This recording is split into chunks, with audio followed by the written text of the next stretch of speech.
Hi everybody! Today we're going to do the tale of Benjamin Bunny. Now some of these characters you'll hear about in here are ones that were in the previous story, so you'll see how they all follow on with Beatrix Potter.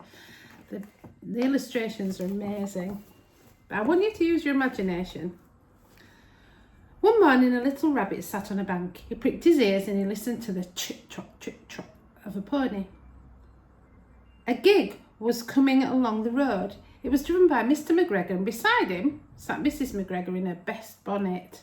As soon as they passed, little Benjamin Bunny slid down into the road and set off to call upon his relations who lived in the wood at the back of Mr. McGregor's garden. Can you remember who lives at the back of Mr. McGregor's garden?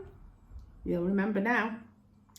That wood was full of rabbit holes, and in the neatest, sandiest hole of all lived Benjamin's aunt and his cousins, Flopsy, Mopsy, Cottontail and Peter. Old Mrs. Rabbit was a widow. She earned her living by knitting rabbit wool mittens and muffatees. She also sold herbs and rosemary tea and rabbit tobacco, which is what we call lavender. Little Benjamin did not very much want to see his aunt. He came round the back of the fir tree and nearly tumbled upon top of his cousin Peter.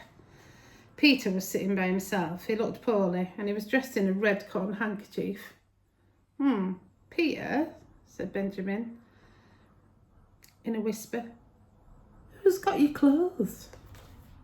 Peter replied, the scarecrow in Mr. McGregor's garden, and described how he'd been chased about the garden and dropped his shoes and coat.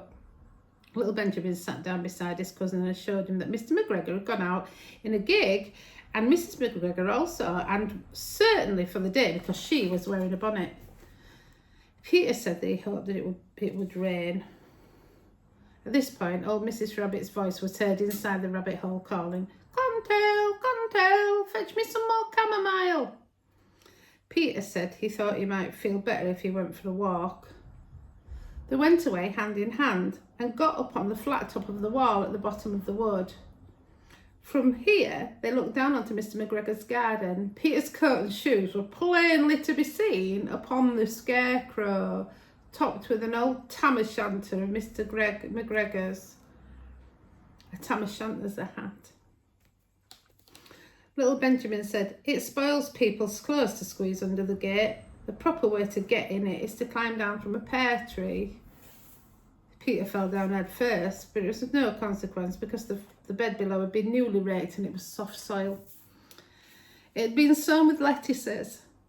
They left a great many odd little footmarks all over the soil bed, especially little Benjamin, who was wearing clogs. Little Benjamin said that the first thing to be done was to get Peter's clothes back in order that they might be able to use the pocket handkerchief for something else.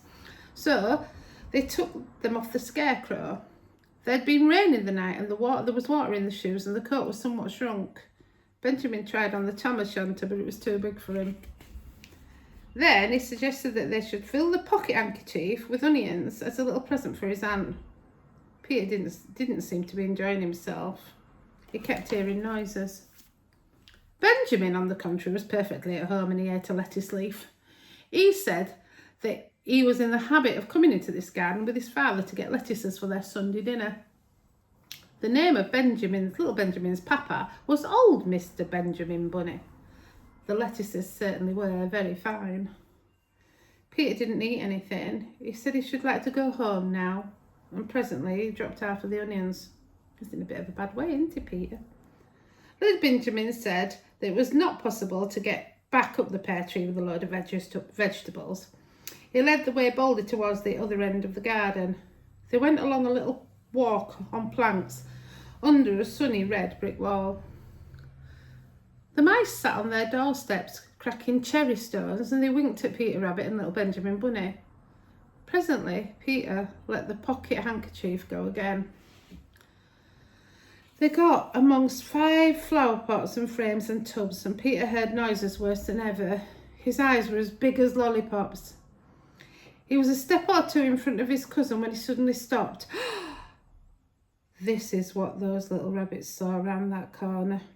Little Benjamin took one look and then, in half a minute less, In no time, he'd hid himself and Peter in the onions underneath a large basket.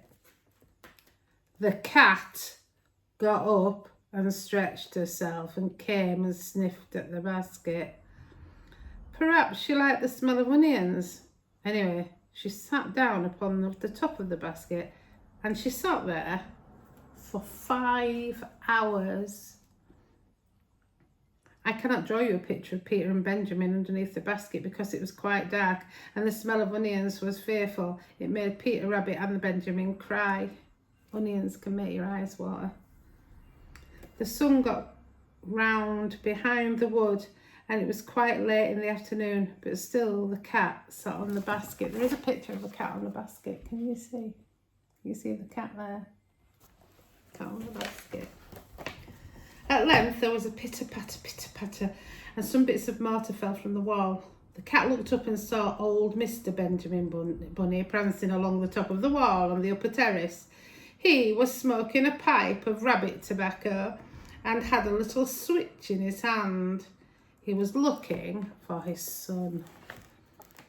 Old Mr. Bunny had no opinion whatever of cats. He took a tremendous jump off the top of the wall and onto the top of the cat and cuffed it off the basket and kicked it into the greenhouse, scratching off a handful of fur. The cat was too much surprised to scratch back. When old Mr. Bunny had driven the cat into the greenhouse, he locked the door. Then he came back to the basket and took out his son Benjamin by the ears and whipped him with the little switch. Then he took out his nephew Peter, and then he took out the handkerchief of onions and marched out of the garden. Uh-oh, let me see. Uh-oh. They're in big trouble. When Mr. McGregor returned about half an hour later, he observed several things which perplexed him. Annoyed him, oh dear. It looked as though some person had been walking all over the garden in a pair of clogs, only the footmarks were too ridiculously little. Also, he could not understand how the cat could have managed to shut herself up inside the greenhouse, locking the door upon the outside. When Peter got home, his mother forgave him because he was so glad to see that he had found his shoes and coat. Cottontail and Peter folded up the pocket handkerchief, and old Mrs. Rabbit strung up the onions and hung them from the kitchen ceiling with the bench of herbs and the rabbit tobacco. That was cool. So these stories all follow on from each other, don't they? So if you listen to each one, you'll see, and it's really clever because you're meeting all the different characters. Today I'm going to give a shout out to a little character. The little character I'm going to shout out to is Phoebe. Phoebe's a character.